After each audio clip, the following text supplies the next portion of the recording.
வணக்கம் மக்களே, welcome back to our channel Info 366 with me Divya Srinivasan. இப்போ நம்ம எல்லாருமே விண்வெளி நாயகா அப்படின்னு வைப் பண்ணிக்கிட்டு இருக்கோம். ஆனால் உண்மையான விண்வெளி நாயகனாக மாறியிருக்காரு சுபான்ஷு சுக்லா. ஏன்னா இன்டர்நேஷ்னல் ஸ்பேஸ் ஸ்டேஷன், அதாவது சர்வதேச விமான நிலையத்துக்கு செல்லக்கூடிய முதல் இந்தியர் சுபான்ஷு சுக்லா தான். யார் இந்த சுபான்ஷு சுக்லா? அவர் எதுக்காக இப்போ இன்டர்நேஷ்னல் ஸ்பேஸ் ஸ்டேஷன் போகிறாரு அப்படின்றதெல்லாம் தான் இந்த வீடியோவில் நம்ம டீட்டெயில்டாக பார்க்க போகிறோம். இந்த மாதிரி இன்ட்ரெஸ்டிங் அண்ட் இன்ஃபர்மேட்டிவ் கண்டென்ட்ஸ்லாம் தெரிஞ்சுக்கணும்னு நினைக்கிறீங்கன்னா மறக்காம Info 366 சப்ஸ்கிரைப் பண்ணிக்கோங்க. அண்ட் உங்களுக்கும் ஏதாவது கண்டென்ட்ஸ் பற்றி தெரிஞ்சுக்கணும்னு நினைக்கிறீங்கன்னா அதை கமெண்ட் பாக்ஸில் கமெண்ட் பண்ணுங்க. இப்போ இந்த வீடியோக்குள்ளே போகலாம். இது Info 366.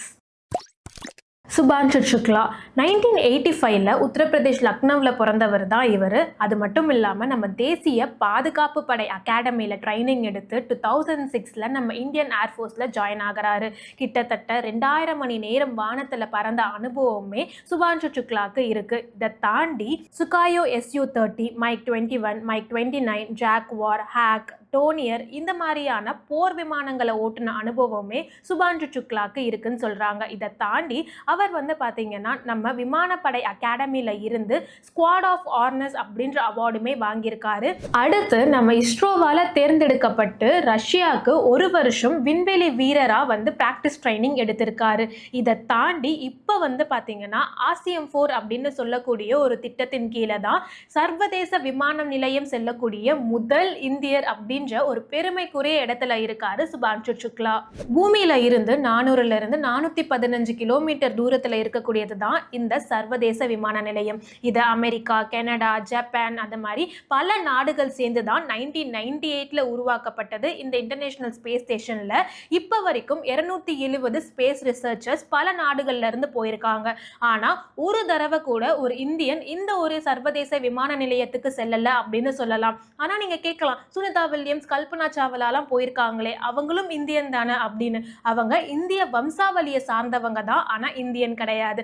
இப்ப ப்ராப்பரா ஒரு இந்தியனா பாத்தீங்கன்னா முதல் முறையா இந்த சர்வதேச விமான நிலையத்துக்கு செல்லக்கூடிய பெருமை சுபான்ஷு சுக்லாக்கு தான் கிடைச்சிருக்கு.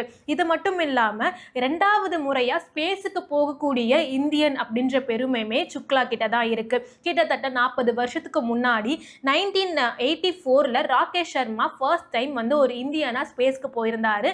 இப்ப second Indian to go to space அப்படின்ற ஒரு பெருமையை சுபான்ஷு சுக்லா அடைஞ்சிருக்காரு. இதுல இன்னொரு இன்ட்ரெஸ்டிங்கான அப்டேட் என்ன அப்படின்னு பார்த்தோம்னா, இந்த சர்வதேச விமான நிலையம் 2030க்கு அப்புறம் ஷட் டவுன் செய்ய போறாங்க அப்படின்னு நாசா முடிவெடுத்திருக்காங்களாம். அதுக்கு காரணங்கள்லாம் என்ன சொல்றாங்க அப்படின்னா, இப்ப இருக்கக்கூடிய சர்வதேச விமான நிலையத்துல இருக்கக்கூடிய மிஷின்ஸ் எக்ஸ்பயர் ஆக போகுது அப்படின்ற மாதிரியும், சரி செய்யப்பட முடியாத ப்ராப்ளம்ஸ்லாம் உருவாக இருக்கு அப்படின்னு எச்சரிக்கை வந்தனால இந்த ஒரு முடிவை எடுத்திருக்காங்க.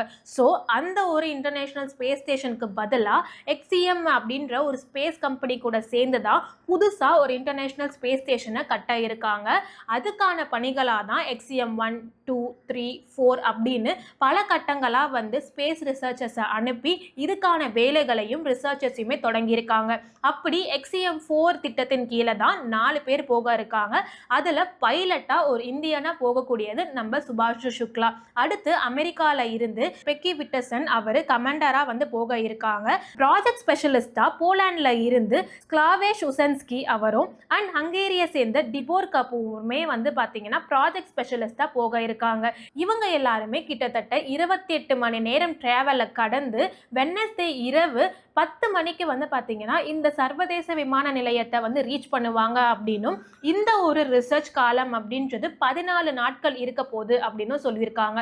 இந்த ஒரு ரிசர்ச்ல இந்த 14 நாட்கள் அவங்க என்ன மாதிரி விஷயங்கள் எல்லாம் ரிசர்ச் பண்ண போறாங்கன்னு பார்த்தோம்னா, நீரிழிவு நோயினால பாதிக்கக்கூடிய ஆஸ்ட்ரோனட்ஸுக்கு எப்படி உதவலாம் அப்படின்னும், ஸ்பேஸ்ல இருக்கக்கூடிய மைக்ரோ கிராவிட்டினால நம்ம மனித மூளைக்கு என்ன மாதிரி பாதிப்புகள்லாம் ஏற்படுது அப்படின்னும், அது மட்டும் இல்லாம குறுகிய கால ஸ்பேஸ் டிராவல்னால மூட்டுகள் அண்ட் பிளட் ஃப்ளோல ஏற்படக்கூடிய விளைவுகள் என்ன அப்படின்னு, அண்ட் ஸ்பேஸ்ல இருக்கக்கூடிய மைக்ரோ கிராவிட்டினால ஆஸ்ட்ரோனட்ஸ்ல இருக்கக்கூடிய ஹியூமன் பிரெயினுக்கு பார்த்தீங்கன்னா என்ன மாதிரி தாக்கம்லாம் ஏற்படும் அப்படின்னு கிட்டத்தட்ட 60 ஸ்பேஸ் ரிசர்ச்சர்ஸை 31 நாடுகளை முன்னிலைப்படுத்தி இந்த ஒரு ஆக்சியம் 4 டீம் வந்து பார்த்தீங்கன்னா இந்த ஒரு 14 நாட்களில் வந்து ரிசர்ச் பண்ண இருக்காங்க. ஸோ இப்படி தான் வந்து பார்த்தீங்கன்னா நம்ம எல்லாருக்குமே பெருமை சேர்க்கக்கூடிய ஒரு விஷயமா, அதாவது முதல் இந்தியன் வந்து இந்த இன்டர்நேஷனல் ஸ்பேஸ் ஸ்டேஷனுக்கு போறாரு நம்ம சுபான்ஷு சுக்லா.